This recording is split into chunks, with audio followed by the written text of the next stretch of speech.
Do I think that he was part of the neo-Nazi group that was based in my hometown, that was founded by white supremacists, that was part of the KKK? Let's talk about the time I should have been arrested, but wasn't. So I grew up in a small town in northern Indiana. I had just graduated from high school, and one night I had met a few friends at a house that one of them was house sitting at. And I'm just giving background information to give you more context. We weren't doing anything illegal or bad. And as we were leaving, we saw someone in the backyard, well, like kind of off to the side, but it was super suspicious. It looked like he was watching us, and we were all very spooked. Then I'm going back to someone else's house with just a couple of the people that were there, and I have no idea where this house is, and it was out in the country, but it wasn't like mapping to the right spot, and there were not a lot of cars out, but there was one that I saw a couple times, and I was like, is he following me? I was just really freaked out. Then I get pulled over, and he's like, you were going 25 over, which, like, that's so bad. Like, I can't believe I did that. But at this point, I can barely communicate in this situation because I'm panicking and I'm already very spooked. Police freak me out. Police are at my house a good amount of times when I was younger. I saw my dad get arrested. He tells me that I'm speeding, and I'm like,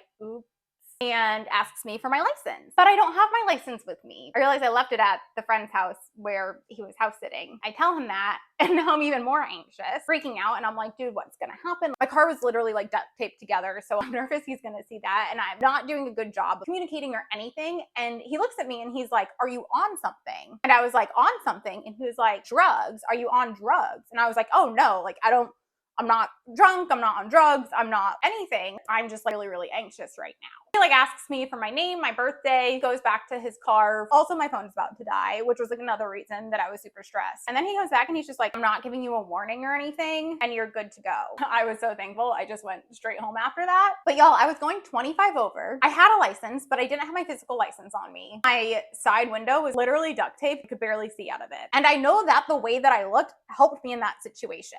Like, do I think that he was part of the neo-Nazi group that was based in my hometown, that was founded by white supremacists, that was part of the KKK? I doubt it. But do I think that he made the assumptions that he did on me because of the way that I looked? Yes. And there's obviously conscious bias, but also unconscious bias. And I know that so many other people who don't look like me have very different outcomes. And a lot of it is because of how people perceive you. And there was racism in the hometown that I grew up in. And I posted something recently about white privilege and got so many comments saying that it doesn't exist. And it just like blows my mind because I'm like, how unaware and uneducated are you? Grown adults saying this. We need to call it out, admit it, educate ourselves, and do better.